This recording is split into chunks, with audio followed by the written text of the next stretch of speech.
And welcome back, footy fans, to another episode of Donnie's Disposals. I'm your host, Coach Donnie Hess here, back with another off-season supporter series chat. Yes, ladies and gentlemen, as I look at the date that we are recording, we are less than 2 weeks from the opening round of the AFL season. I cannot wait.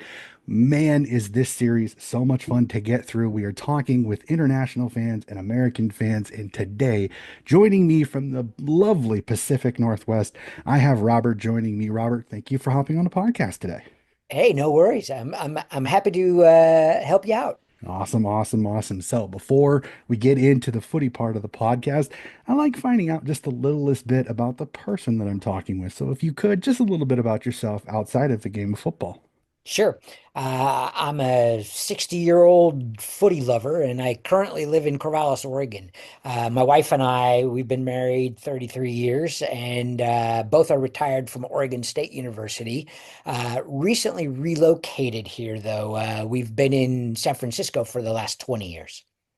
Fantastic, fantastic. So, I got to ask this is always fun. When I get Americans, when I get international fans, one of my favorite questions to ask, tell me your finding footy story. Okay. Yeah. Well, in 1977, my mom graduated from Oregon State University with a degree in teaching. Unfortunately, at that time here in the United States, there weren't a whole lot of teaching jobs available, especially here in the Northwest. But there were a lot of jobs in Australia. They were looking for teachers from all over the globe, and she was hired to teach in Melbourne. So we lived in St. Kilda, and I was surrounded by schoolmates who were footy crazy. We played footy on the asphalt playgrounds during recess. I had a friend, Dieter Hoculi, whose parents had immigrated from Austria, Mhm. and they were also, say, Kilda members. So I went to games with them, and ever since then, I've been in love with the sport. 1977, the sport was a lot different than it is today. Mhm. The old Moorabbin ground was a spectacle, to say the Mhm. least. But you know what? I fell in love with the sport immediately. It is not that hard to fall in love with it. And you have probably one of the more unique stories, the fact that you lived in Australia a lot more than a lot of us over here that I've talked with. So this is going to be a fun chat. I cannot wait. So, what's your favorite part about this beautiful sport that is football? Well, I, I come at this from an interesting perspective as well. I was a sports writer for a long time here Hmm. in the United States, mostly college football, college basketball, college baseball. The one thing I like about Australian rules football compared to any other kind of football is just the size of the ground. Hmm. They're so big. The MCG is huge. Optus Stadium, they're big grounds, and so it favors athletes that can really run, and they have to not only run fast, but they have to run long. So we're talking, 13, 15K a game. I was a marathon runner for about 15 years. So it's something that I really appreciate, the ability of these athletes to just run all day long. Of Hmm. course, I also love high flying marks and around the body goals and all the things that everybody loves about footy. Hmm. But my favorite part of the sport is the taxing nature of it when it comes to running. Yeah, it is definitely it's a unique beast when it comes to the physical fitness. The fitness that you have to have for this sport is ridiculous. I am not the fittest guy in the world, but I've put myself through the paces to get myself ready, and boy was it not fun. It was not fun at all. So as you said, you were living in Australia for a while. So did you ever strap on the boots and play a game? And if not, I did, but it was junior footy, right? So just so you know, I was like 12, 13 years old. So, and I had no clue, right? I'm coming from America. I'm landing in Australia, and within a year, I'm playing their sport, which was footy. Now, the coaches understood just how bad I was, and they put me in the back pocket, which is where all the useless players go when you're in junior footy. And that was great. I loved it. Mhm. But I just loved running around, even if I didn't understand what I was doing. I loved the game.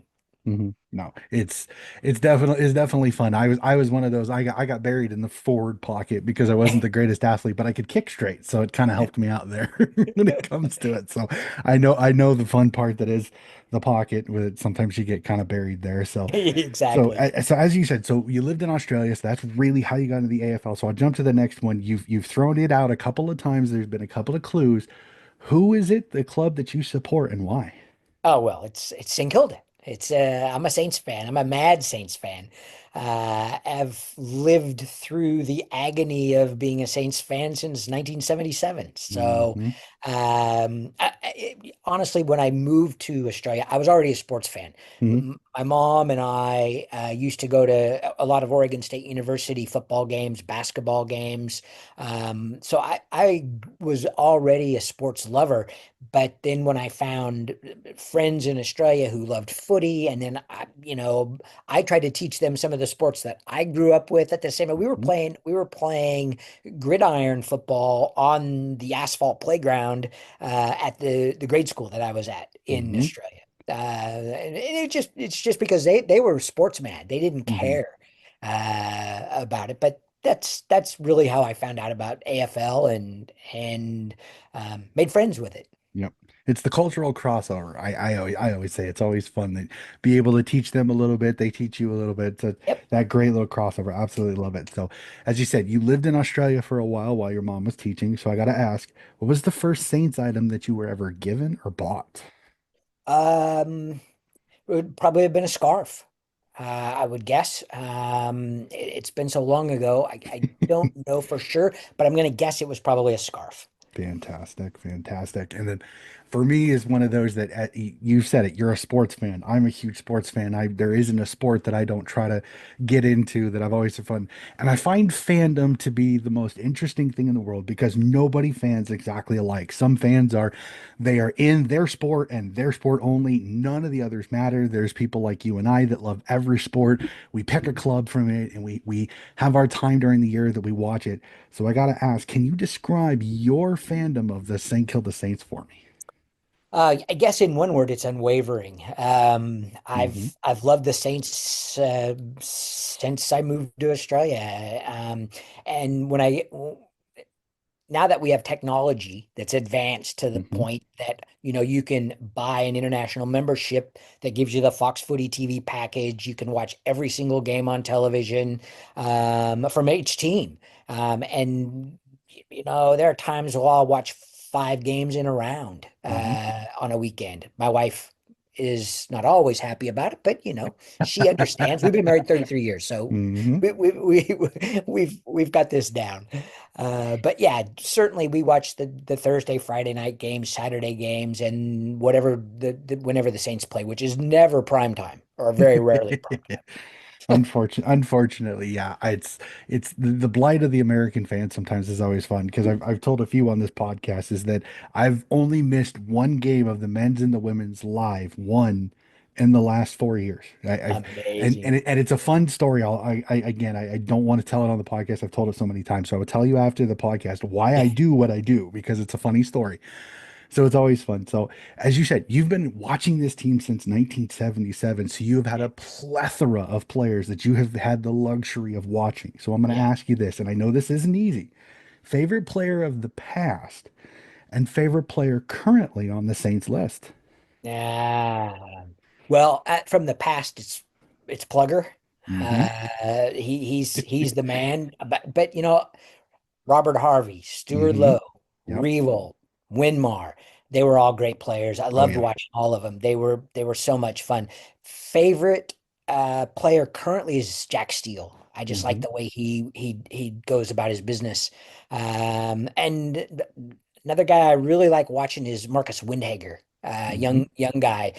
I also like the South Australian kid. His name is Philippou, slipping. Marcus Philippou.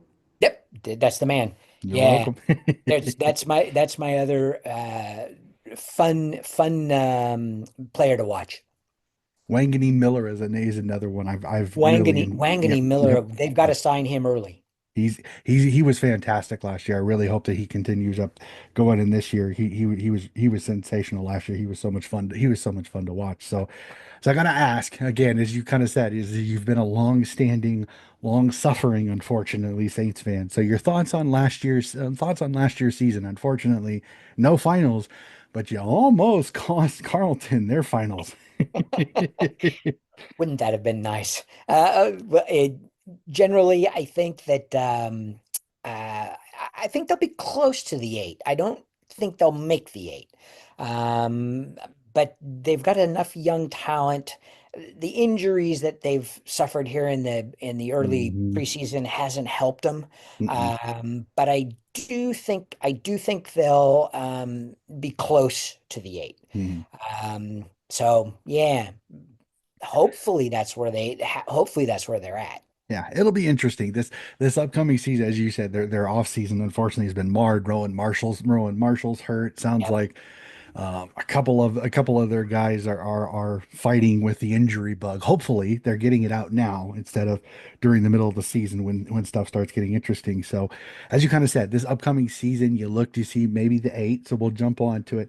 I want to have some fun. This is one of my favorite questions that I ask. Is that up here in the States, and you being a sports fan, all of us in the US think that we can all do the general manager's job better than the guy that's in the place. So I'm going to have a little bit of fun. I'm going to install you as the list manager for St. Kilda for one day. You can nick one player from any of the other 17 teams, no strings attached. You can take any player to add to the Saints to maybe get them over the hump, make finals, and maybe push for that second flag. Who's the one guy you bring over to the Sainers and why? I'm grabbing Tom Green from the Giants as soon as I can. I love the way he goes about his business. Rock hard and a great kick. He would be excellent in the red, white, and black.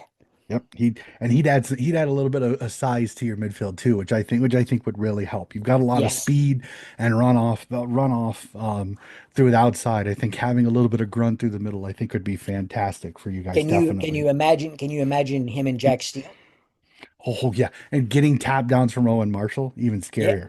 scarier. That's a pretty that would be a pretty good lineup. It would be a scary lineup to stop. The biggest question would be is can they get consistent goal kicking? Because Yeah, that's Membry's right. gone, the skunk's gone with Membry going over to Collingwood. So it'll be interesting to see how they kind of handle that. That'll be interesting. So most people that listen to my channel know that I am also a huge AFLW fan and I support the AFLW just as much as I do the men's, which is the reason that I do the women's round reviews just as much as I do the men's.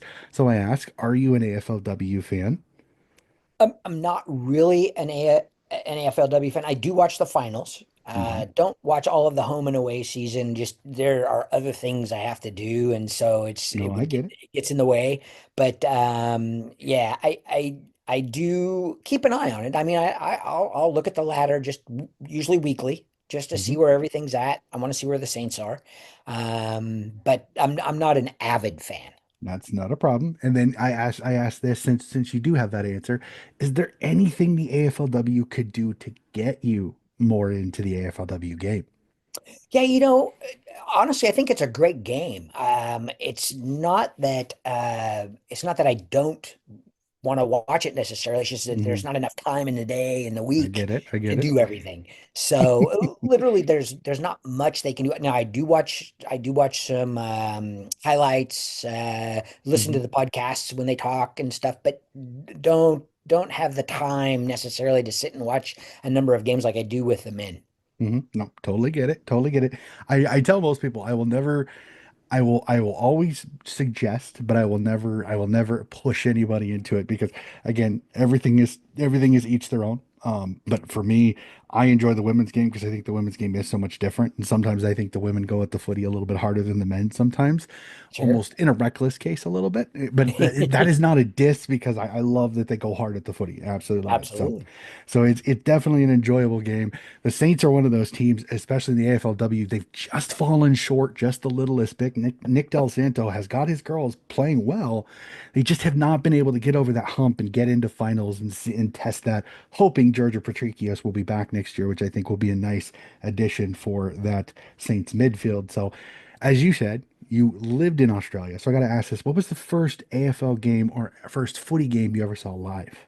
Would have been in the mid 70s. It would have been at Moorabbin. Now, who they played, I Can't cannot remember, remember. Yeah, it's way too far back. unfortunately. But that would have been the very first set of games because I watched a number of them at Moorabbin Hmm. with friends, and then went to the MCG with other friends and watched games there. I know Richmond. I saw Richmond back in the day. Hmm. I know that for sure. But generally, it was the Saints and whoever they played at Moorabbin. Hmm. Nope, Yeah, 100 and totally get it. Absolutely love it. So you have that experience of you've been there, you spent some time there. So what was when you went to the games? I know, especially up here, Americans, we love food at our sport because it's more entertainment than it is just about the sport. So, was there a favorite food that you like to enjoy at the footy? it's 4 and 20, right? It's got to be the pie. Everybody had a pie. Hmm. So Yep, yeah, that would have been it. that's Maybe chips, fantastic. chips in Yep, the hot pie. chips. Yep, hot Yeah. chips and the footy pie are the two most popular for the people that I've talked with in Australia. Those are the two right at the top. When you went to the games, what was your ideal seat? Where was the one place you had to sit to watch the game? Well, as a kid, we'd sit anywhere, right? Hmm. But as I've gone back to Australia and gone to footy fans, I like the wing. Hmm.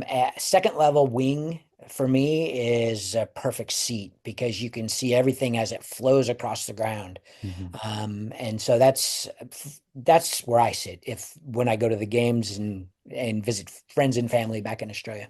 Yep. Well, again, the most popular one that I've heard is on the wing, second level, because you can see Yeah. everything and how it kind of comes together. So, and then I end my podcast with this because this is so much fun. I've made it a list of several of the games. It's so much fun. Favorite game of footy you have ever seen? Doesn't matter whether it was live, at the ground, on tape delay, whatever. Favorite game of footy you have ever seen?